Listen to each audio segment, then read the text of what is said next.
Hey guys, and welcome back to my channel.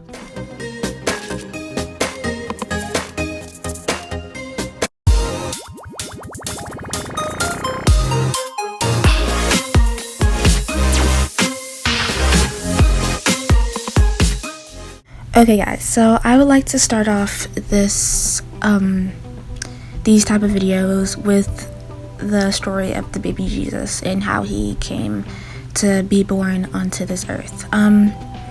So right now we're going to start with Matthew chapter 2 verses 1 through 12. We're only going to be doing half of the chapter of Matthew chapter 2 and then doing the second half of the chapter in the next video, so stay tuned for that. Okay guys, Matthew chapter 2 verses 1 through 2 says, Jesus was born in Bethlehem in Judea during the reign of King Herod. About that time, some men from eastern lands arrived in Jerusalem asking, "Where is the newborn king of the Jews? We saw his star as it rose, and we have come to worship him." Okay, so if you guys remember, in verse 1, it said that Jesus was born in the reign of King Herod. King Herod was not a nice guy. He was very selfish and mean, and when he heard that there was going to be a new king, he wasn't happy. He wanted to stay the king. So when he heard that Jesus was coming, he wasn't too happy about that. Okay, Matthew chapter 2 verses 4 through 6 say, he called a meeting of the leading priests and teachers of religious law and asked, "Where is the Messiah supposed to be born?"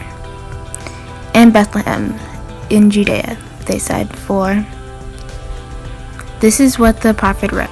And you, O Bethlehem, in the land of Judea, are not least among the ruling cities of Judea. For a ruler will come from you who will be the shepherd for my people Israel." So I told you about this verse particularly because it has to do with the prophecy.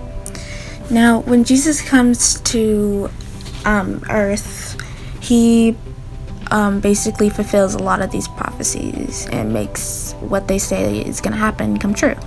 So, and a lot of these are going to be like relevant for what will happen in the future. So please just pay attention to these prophecies because they have a lot of meaning in the future. Okay, Matthew chapter 2 verses 11 says, they entered the house and saw the child with his mother Mary, and they bowed down and worshipped him. Then they opened their treasure chests and gave him gifts of gold, frankincense, and myrrh. So the frankincense and myrrh comes into play in the future as well as the last verse. But it's a lot more closer in the future, don't worry. It actually comes into play in my next episode. So do not forget about the frankincense and myrrh. I will definitely bring it up, but keep that in your mind. Okay, Matthew chapter 2 verses 12 says, when it was time to leave, they returned to their own country by another route, for God had warned them in a dream not to return to Herod. If the wise men had returned to Herod, Herod would have asked them to tell them where Jesus was staying at. Herod would then ruin God's plan and hurt the baby Jesus. So instead of letting that happen, he told the wise men not to go to Herod. In this way, God is demonstrating to us that he won't let anyone come in between God's plan for us, just as he didn't let anyone come in between God's plan for Jesus. God is always watching over us, and we need to remember that we shouldn't fear because God is always with us all the time.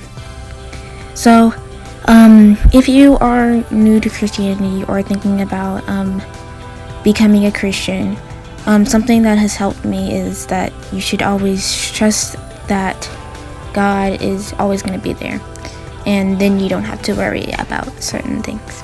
So I hope you guys have a great day. I love y'all. Bye.